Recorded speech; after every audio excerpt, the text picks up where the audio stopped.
Hey y'all, another air fryer meal in a hotel. You want to know how you can make strawberry cheesecake rolls in an air fryer? Come along and I'll show you how. Y'all remember the previous video where I did the meatball subs and I showed you how you could make hoagie buns and ciabatta rolls to where you could just kind of mix and match what you wanted to serve your meatballs on. And I halved that dough and I said I'm going to save this dough for later. We got our dough. You can use the same recipe to make so many different things, okay?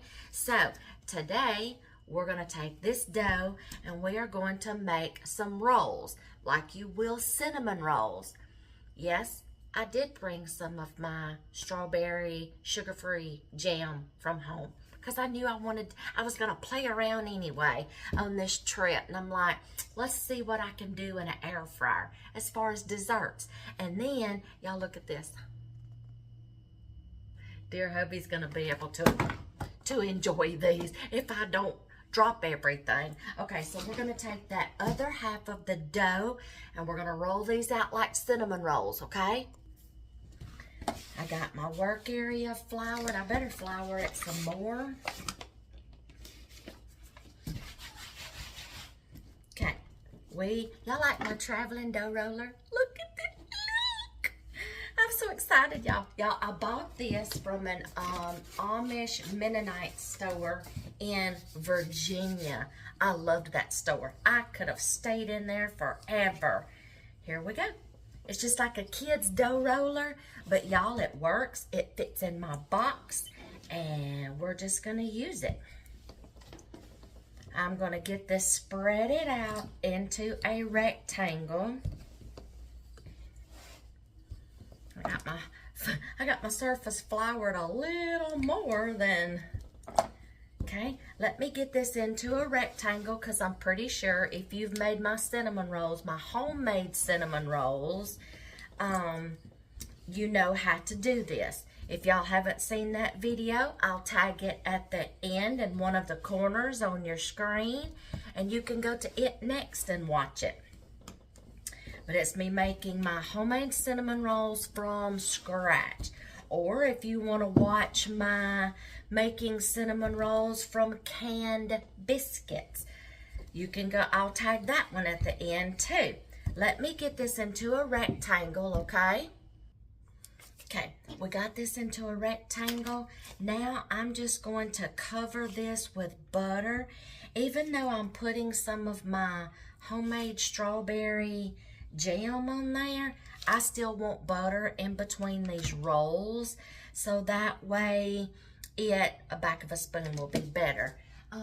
So that way it will have some butter flavor and just makes it ooier and gooier. I'll set that right there. So we want to use the back of a spoon and spread this butter on our dough. Okay? And then we will put the strawberry jam. You want to take it all the way out to the edges and just spread like this, okay? Now we got my jar of strawberry sugar-free jam open. Oh my gosh, y'all. Now we're just going to start spreading the jam on here. Y'all, this is so easy. You can make any kind of roll out of jams, jellies, spreads, butter, cinnamon, and sugar. I mean, get creative. I'm just going to take this whole jar. But the best part is coming. I mean, this is the good part too, but another good part is coming up. This is where the cheesecake pudding mix is going to come in at. And I'm so glad I found sugar-free. So we want to make sure we get these. Y'all, if you want to know how I made this, go to my canning and preserving playlist. And we made blueberry freezer jam And then, because I was doing some experiments to see which one we liked the best. And then we turned around and we made strawberry jam and put it in jars and preserved it. And we liked the jar method better, and we really liked the strawberry. But now we ate up all that blueberry too. That was good. And both of them are sugar-free, so dear hubby can enjoy some sweet treats too, and some jams or jellies on his biscuits or whatever. And I also learned how to make apple jelly, sugar-free, applesauce, apple butter. All of those videos are on my canning and preserving playlist, okay? Then we're gonna put this on there. This is the best part, y'all. This is the cheesecake flavor. Now, all of my sugar-free jams and jellies are made with Pomona's pectin, to where you can use no sugar or low sugar or a sugar substitute. And I used stevia with Pomona's pectin because dear hubby can eat those. Oh, that cheesecake smells awesome. Okay, now we're going to just spread this on top, and it's going to give it that cheesecake flavor. I'm just going to use the whole packet because that's just going to melt in really good with the butter and the strawberries. Oh my gosh. Now I do have my cream cheese at room temperature right now. Y'all know that I can't use the powdered sugar glaze that normally goes on rolls for dear hubby, and I make my own frosting with cream cheese. We'll get to that in a minute. All right, so now we're going to just start rolling this up. Go from corner to corner, and if any of that jelly or jam oozes out, when you're done, you just scoop that stuff up. You put it right back in that jelly roll. Oh my goodness, this is smelling so good. Now, I have my silicone liners here that you do not have to worry about spraying or putting parchment paper in because they are silicone and they do not stick. I have made cinnamon rolls and s'mores rolls and everything else in these things in hotels and places that we stay, and it does not stick. There you go. I didn't want to squish it all out that side, so I just brought this side over that last little bit. Now, I'm going to reach down here, and I'm going to find my, even if it's coming out that end, y'all, don't worry about it, because you're going to get, I don't like getting end pieces, because a lot of people don't go out to the end with the fruits or anything, and then you're just getting bread mostly. So, I like going out to the end, even if it oozes out, because we can scoop that up and put it right on top. Now let me wash my hands and dig out my floss. This is my trick for cutting big cinnamon rolls, y'all, because a knife sometimes just tears this apart, or you can either use floss, and I'll do one for you right quick so you can see. You go up under, cross over in the same spot, and pull just like that, and there you have it. It doesn't tear, and then you're just going to put it right in there. Now I'll show you something else that you can use. You can use your bread scraper, and you can just start sectioning these off like this, but that kind of smushes it. That's why I don't use that. Okay, then pick it up and put it over into your thing. That's why I don't use this. It just tends to smush it. And that's why I don't use a knife. It tends to smush a knife too. I had a towel around here. I'm going to go back to my floss. And I'm just going to keep cutting these into rolls and putting them. I'll do one more for you. Let's pump you back up here. These are already trying to start rising. Go under your dough. Cross over. Make it line up. Don't have one zigzag way over here. Line up and then just pinch it, and it goes straight through. See, it didn't indent it. pick it up, put it over here. I'm going to do the rest of these and get them all in here. And there we have it. Okay, I'm going to let these rest. I'm going to let them rise just a little bit right here, and then we will get them in the air fryer, and I'm going to clean up. Okay, y'all, these have risen and rested. I'm going to put my silicone liner down in my basket, and I am going to do these for 320 degrees, 15 minutes first, and then we may have to turn them over simply because this is an air fryer and my heating element is at the top. So I want to make sure that the bottoms get done too. So we're going to start out with 320 degrees for 15 minutes first, and then I'm just going to keep eyeballing them and checking them, and I may have to flip them over. While those are the first batch is baking, I'm going to show you how I make my cream cheese frosting.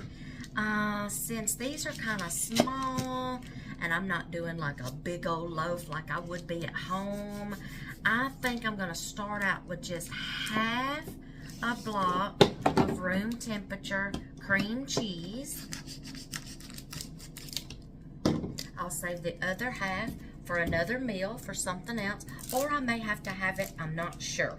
Room temperature, because y'all, you want this to be able to be stirred and spreadable when you're ready to put these on top of the rolls. So you can use maple flavoring, vanilla flavoring, sugar, brown sugar, something to give cream cheese a little bit of sweetness. Honey is perfect too. If I was to use sugar, I could use stevia or I could use brown sugar. Dear hubby can use both. So a little, whoa, okay, that's okay. Because this is gonna, you know, cream cheese is kind of not bitter, but tangy. So I want to kind of control that tanginess with some kind of sweetener. And the vanilla is going to go good with the cheesecake and the strawberries. Splash of milk. Okay, look at these little containers, y'all, for an itty bitty refrigerator. Okay, this is all I'm going to do. Now I'm going to add just a little bit first, and I'm going to start stirring this up. This is the reason why you want room temperature cream cheese. Okay, so I'm just going to stir this up. I have a little mini blender. I could have done this in there, but this is okay. I can see right now I'm going to need some more milk. So let me add what I need to add till I get the consistency that I want, and then I'll show you what it looks like. Okay, I got it kind of like what I wanted. It's kind of goopy, like sour cream, and it's spreadable. Now, if you want this more drizzly and pourable, to where you can just drizzle it on your cinnamon rolls, just keep adding a little more milk or heavy cream until it gets to that drizzly that you like. This is good for us. This is how I make it, and we're just anticipating the rolls coming out, and then we'll top them. I like to kind of top them with the spread when they're warm, and it just, the cream cheese frosting just melts, or glaze, whatever you want to call it. It just melts on top of the rolls. Okay, both batches are out and baked. While this one was baking, I got these basted and put the frosting on top. They're a little cooler while these were baking. I'm just trying to make the use of my time, y'all. We're gonna get these basted now. And then we will try one of these. Y'all know I gotta do a taste test, right? Oh, y'all, I believe it was 320 degrees, 8 minutes on one side, and I did have to flip it, and 8 minutes on the other. You can do, it depends on how wet your rolls are. And with this being strawberry jam, it took just a few more minutes. You can do like 7 and 7, 8 and 8, or 9 and 9, and just flip halfway through. But I think 320 for my breads and rolls and things like that is a sweet spot on my air fryer. You will have to play around with yours and find the sweet spot on your air fryer. You college kids, if y'all wind up doing something in your air fryer, start out with a low temperature first and then write things down as you go. Because I have a whole notebook over there. I have to experiment with my air fryer, and I will try something and I will start with the lowest temperature and then just record how many minutes, journal how many minutes or things like that that I wind up doing. And my hands are clean, y'all. And oh, that frosting's good. And play around with your minutes and your time. So I'm gonna get one of these that's already cooled off because I wanted to be able to do this. So those are gonna cool off. I'm gonna get one of the little smaller ones and we will give these. Ooh, y'all look. See that? Strawberry cheesecake. We're gonna try. Oh.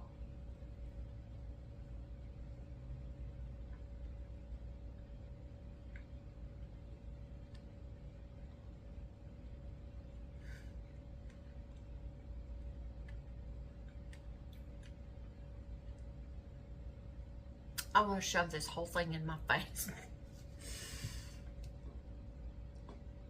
Oh my goodness. Oh, let's just take another bite. No, you know what? I'm not. I'm going to save this for dessert. After supper. Oh, y'all, I just want to shove this thing in my face. I get the strawberries. And then I get that little hint of the cheesecake. And then the glaze is just awesome. Okay, I'm gonna just take maybe like one more little bite, but y'all see, we just made sugar-free strawberry cheesecake jam rolls. There you go. You can make homemade things in an air fryer in a hotel. Okay? Okay. I will catch y'all in the next one.